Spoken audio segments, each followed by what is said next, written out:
नमस्कार भक्तजनों, आज हम इस वीडियो में सुनेंगे माघ मास महात्म कथा का 24वां अध्याय। तो आइए विघ्नहर्ता श्री गणेश का नाम लेकर इसके आगे की कथा को सुनते हैं। लोमस जी कहने लगे कि वह राजा पहले तो तामिश्र नामी नरक में गया, फिर अंध तामिश्र नरक में जहाँ पर अति दुखों को प्राप्त हुआ, फिर महारौरव, फिर काल सूत्र नामी महानरक में गया, फिर मूर्छा को प्राप्त हो गया। मूर्छा से चेतना आने पर तापन और शम प्रतापन नाम के नरक में गया।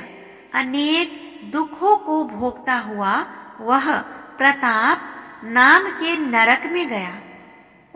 तब काकोल, कूरपल, पूर्व मृतिका, लोह शंकु, मृजीप आदि नरकों में होता हुआ अशीपत्र वन में पहुंचाया गया। फिर लोह धारक आदि नरकों में गिराया गया।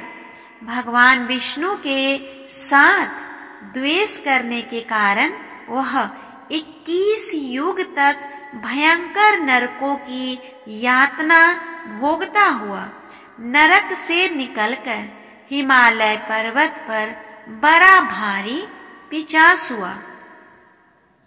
उस वन में वह भूखा और प्यासा फिरता रहा। उसको मेरु पर्वत पर भी कहीं खाने को न भोजन मिला और न ही पीने को जल। हो तब्यता के कारण वह पिचास घूमता हुआ एक समय प्लूत प्रस्त्र वन नाम के वन में जा निकला। बहेरे के वृक्ष के नीचे वह दुखी होकर हाय मैं मरा, हाय मैं मरा ऐसे शब्द जोर जोर से पुकारने लगा और कहने लगा, भूख से दुखी मेरे जन्म का कब अंत होगा? इस पाप रूपी समुद्र में डूबते हुए मुझको कौन सहारा देगा? लोमस जी कहने लगे कि इस प्रकार वेद पाठ करते हुए देवधूति ने उसके दुख भरे वचनों को सुना और वहां पर एक पिचास को देखा, जिसकी लाल डरावनी आंखें, दुर्बल शरीर, काले काले ऊपर खड़े बाल, विकराल चेहरा, काला शरीर, लंबी सी जीभ, बाहर निकली हुई लंबे होठ, लंबी जांघें, लंबे लंबे पैर, सूखा चेहरा, आंखों में पड़े गड्ढे वाले पिचास को देखकर देवदूती ने उससे पूछा कि तुम कौन हो और ऐसी करुणा से क्या रोते हो? तुम्हारी यह दशा कैसे हुई और तुम्हारा मैं क्या उपकार करूं? मेरे आश्रम पर आ जाने से कोई प्राणी दुखी नहीं रहता और वैष्णव लोग आनंद ही करते हैं। सो हे भद्र, तुम अपने इस दुख का कारण जल्दी कहो, क्योंकि विद्वान मनोरथ पाने के लिए विलंब नहीं किया करते। ऐसे वचन सुनकर प्रेत रोना बंद करके विनीत भाव से कहने लगा कि हे द्विज, किसी बड़े पुण्य में मुझको आपके दर्शन हुए। बिना पुण्य के साधुओं की संगति नहीं होती। और फिर उसने पहले जन्म का वृतांत कहा कि भगवान विष्णु के द्वेष के कारण मेरी यह दशा हुई है। जिस हरि का नाम यदि अंत समय में मनुष्य के मुख से निकल जाए तो मनुष्य विष्णु पद को प्राप्त होता है। जो सबका पालन करता है उसी से मैंने द्वेष किया।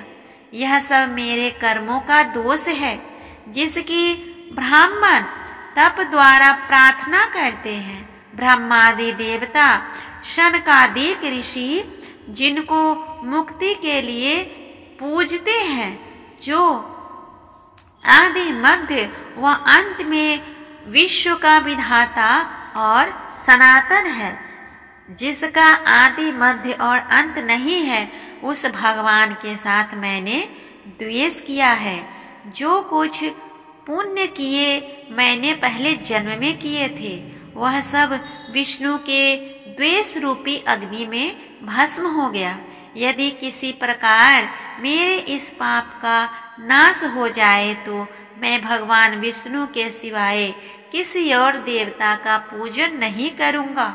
विष्णु भगवान से द्वेष करके मैंने बहुत दिनों तक नरक यातना भोगी और पिशाच योनि में पड़ा हूँ। इस समय मैं किसी अच्छे कर्म के योग से आपके आश्रय में आया हूँ। यहाँ पर आपके सूर्य रूपी दर्शन ने मेरे दुख समान अंधकार को दूर कर दिया है। अब आप कोई ऐसा उपाय बतलाइए जिससे मेरी यह पिशाच योनि दूर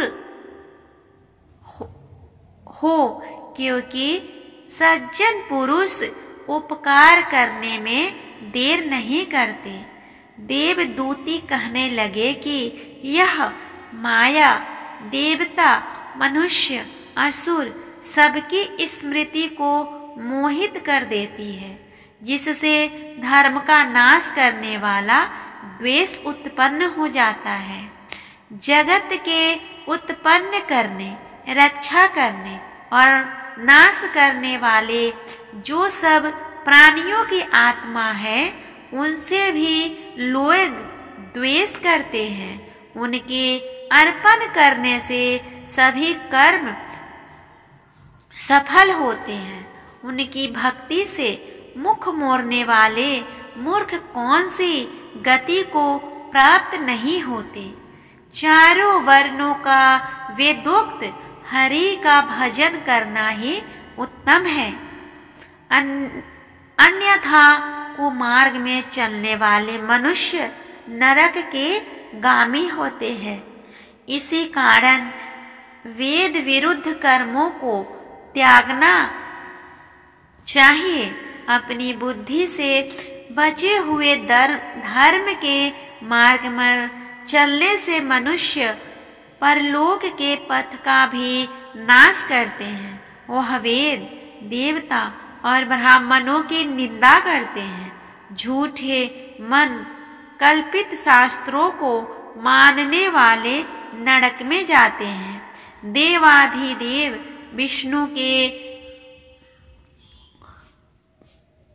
विष्णु से विमुख होने वाले नरक में जाते हैं, जैसे द्रविड़ देश का राजा नरक में गया। इस कारण इनकी निंदा नहीं करनी चाहिए और वेद में न कही गई क्रिया को भी नहीं करना चाहिए। लोमस जी कहने लगे कि ऐसे कहने पर मुनि ने पिशाच को सुमार्ग बतलाया कि माघ मास में तुम प्रयाग में जाकर स्नान करो, उससे तुम्हारी वह पिशाच योनि समाप्त हो जाएगी। माघ मास में प्रयाग से स्नान करने से मनुष्य पहले जन्म के सब पापों से मुक्त हो जाता है। वहां पर स्नान करने से मुक्ति प्राप्त होती है। इससे बढ़कर और कोई प्रायश्चित नहीं। संसार में यह मोक्ष और स्वर्ग का खुला हुआ द्वार है। गंगा और यमुना का संगम त्रिवेणी संसार में सबसे उत्तम तीर्थ है। पाप रूपी बंधन को काटने के लिए यह कुल्हाड़ी है। कहाँ तो विष्णु, सूर्य, तेज या गंगा यमुना का संगम और कहाँ यह तुक्ष पाप रूपी तृण की आहुति। जैसे घने अंधकार को दूर करने वाला शरद का चंद्रमा चमकता है, उसी तरह संगम के स्नान से मनुष्य पवित्र हो जाता है। मैं तुमसे गंगा यमुना के संगम का वर्णन नहीं कर सकता, जिसके जल की एक बूंद के स्पर्श से केरल देश का ब्राह्मण मुक्त हो गया। ऋषि के ऐसे वचन सुन प्रेत के मन में शांति उत्पन्न हो गई, मानो सब दुखों से छूट गया हो। प्रसन्नता से उसने विनय पूर्वक ऋषि से पूछा। ऋषि से इसके आगे की कथा हम इस पाठ के अगले अध्याय में सुनेंगे, जो कि 25वें दिन की कथा होगी। आप सभी को यह व्रत कथा कैसा लग रहा है, प्लीज कमेंट करके बताएं, और अगर अच्छा लगे तो कमेंट बॉक्स में हरे कृष्णा लिखना ना भूलें। तब तक के लिए मिलते हैं इसके आगे की कथा के साथ अगले अध्याय में। तब तक के लिए भगवान श्री हरि विष्णु और माता लक्ष्मी आप सभी पे अपनी कृपा बनाए रखें। ओम नमो भगवते वासुदेवाय नमः।